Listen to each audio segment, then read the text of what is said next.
आज होली খেলা শুরু হয়ে গেছে। কালকে বুড়ি পোড়ানো হয়েছে। আর আজকে সারা ভারত জুড়ে, এটা ভুল হলো, সারা পৃথিবী জুড়ে, যেহেতু যেখানে যেখানে হিন্দুরা আছে সেখানে সেখানে এই উৎসব পালিত হবে। এটা ধর্মীয় উৎসব হোলি। অনেক কাহিনী, অনেক কিছু আছে, কিন্তু হোলি তো শুধু উৎসব নয়। হোলি একটা লড়াইয়ের নাম। হোলিকা এক লড়াইয়ের নাম। আমরা কেউ কেউ জানি, কেউ কেউ জানি না।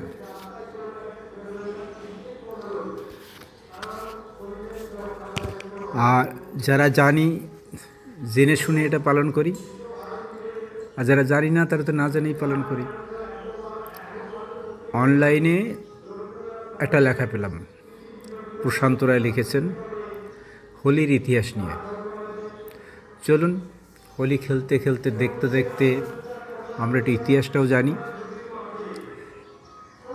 আর্যরা বা দেবতারা অনার্য পরাক্রমশালী রাজা হিরণ্যকাশ্যপের রাজত্ব আক্রমণ করলে রাজা হিরণ্যকাশ্যপ প্রবল যুদ্ধে আর্যদের পরাজিত করে। যুদ্ধে রাজা হিরণ্যকাশ্যপের ছোট ভাই হিরণ্যক্ষকে ছলনার দ্বারা বরাহ রূপ ধারণ করে সেনাপতি ইন্দ্র হত্যা করে। এরপর আর্য সেনাপতি ইন্দ্র একদিন গুপ্ত আক্রমণ করে রাজা হিরণ্যকাশ্যপের গর্ভবতী স্ত্রী কায়াধুকে অপহরণ করে নিয়ে যায়।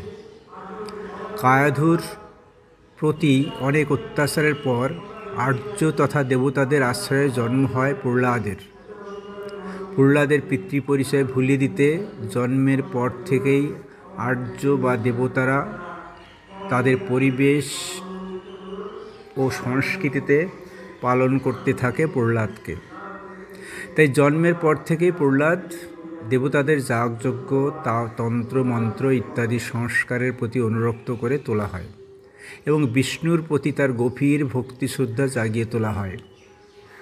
এরপর একদিন রাজা হিরণ্যকশ্যপ দেবতাদের আক্রমণ করে রাজমহিষী কায়াধু ও রাজপুত্র প্রহ্লাদকে উদ্ধার করে হিরণ্যপুরীতে নিয়ে আসে।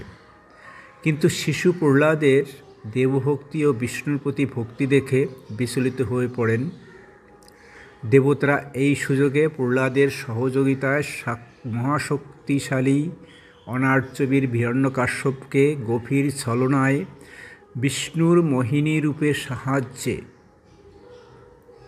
এক অস্ত্র যেমন দুর্গা,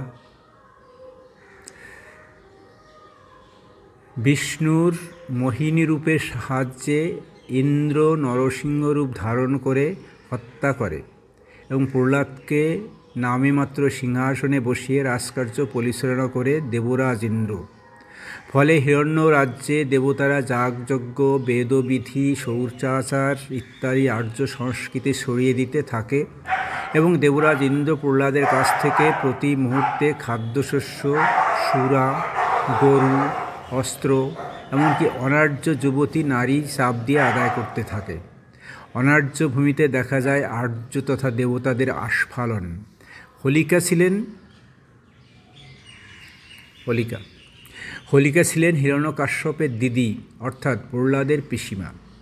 তিনি একদিকে যেমন বিদুষী নারী ছিলেন, অপরদিকে ছিলেন বিচক্ষণ, বুদ্ধিমতী, রাজত্ব পরিচালনায় সুদক্ষ, যুদ্ধকৌশলী এবং রাজা কল্যাণকামী নারী।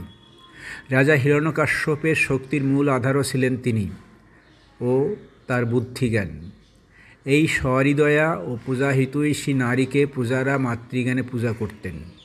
প্রহ্লাদের রাজ্যের এরূপ কঠোর পরিস্থিতিতে হোলিকা সর্বপ্রথমে প্রহ্লাদকে তার পূর্বের ইতিহাস ও গৌরবগাথা ধীরে ধীরে স্মরণ করাতে থাকলেন। কীভাবে দেবতারা তার কাকা হিরণ্যক্ষকে অন্যায়ভাবে হত্যা করেছে, কিভাবে তার গর্ভবতী মাকে দেবরাজ ইন্দ্র হরণ করে নিয়ে গিয়ে অত্যাচার করেছে, কিভাবে তার মনকে বিষিয়ে দিয়ে ষড়যন্ত্র করে পিতাকে হত্যা করেছে। ধীরে ধীরে প্রহ্লাদের তার জাতির প্রতি মহত্ব বাড়ে এবং দেবতাদের বিরুদ্ধে প্রতিশোধ নিতে পিসির কাছে প্রতিজ্ঞাবদ্ধ হয়।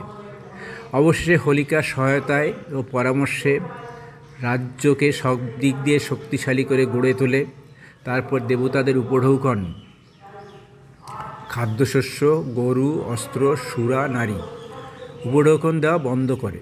দেবতারা খোঁজখবর নিয়ে জানতে পারে প্রহ্লাদের শক্তির মূল উৎস হল হোলিকা। হোলিকা জীবিত থাকলে প্রহ্লাদকে যুদ্ধে কোনোভাবেই পরাস্ত করা যাবে না।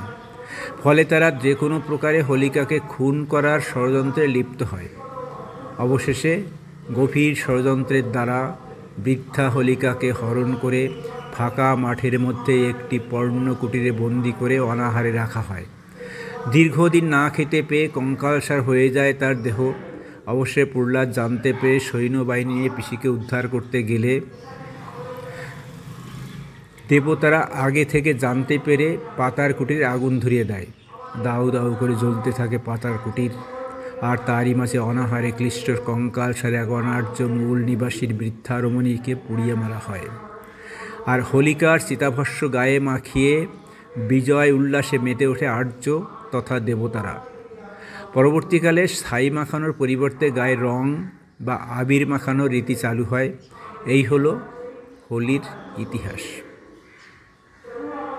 হোলিকার চিতাভস্যে গা মেখে যে উৎসব, আজকে রং মেখে সেই উৎসব। এটাই হলো হোলির ইতিহাস। এখন প্রশ্ন হলো, একজন বৃদ্ধা নারীর নির্মম নৃশংস হত্যার ঘটনা কখনো কি উৎসব হতে পারে? এটা সমগ্র নারী সমাজের অপমান নয় কি? এই উৎসবকে রাষ্ট্র কখনো স্বীকৃতি দিতে পারে? এটা কি বেটি বাঁচাও কর্মসূচির আদর্শ বিজ্ঞাপন, নাকি ডিজিটাল ইন্ডিয়ার বিজ্ঞাপন? সর্বোপরি অনার্য মূল নিবাসী দলিত বহুজন মানুষের প্রতিনিধি হোলিকার মৃত্যুতে যে উৎসব রচনা করেছে আর্য তথা ব্রাহ্মণ্যবাদীরা, সেই উৎসব অনার্য মূল নিবাসী দলিত বহুজন সমাজের মানুষরা কি পালন করতে পারে? আসলে দলিত বহুজন মানুষের ধর্ম ও সংস্কৃতিকে ভুলিয়ে দিয়ে তাদের উপর ব্রাহ্মণ্যবাদীদের ধর্ম ও সংস্কৃতিকে এমনভাবে চাপিয়ে দিয়েছে যে বহুজন সমাজ তাদের পূর্বের সমস্ত ইতিহাস ভুলে গিয়ে ব্রাহ্মণ্যবাদের ধর্ম ও সংস্কৃতিকে নিজের ধর্ম ও সংস্কৃতি বলে মনে করছেন। আর বর্তমানে রাষ্ট্র পরিচালনার রাশ রয়েছে বর্ণবাদীদের হাতে। তাই তারা তাদের এই অসভ্য অশ্লীল ধর্ম ও সংস্কৃতির প্রচার ও প্রসার করে চলেছে রাষ্ট্রীয় খরচে।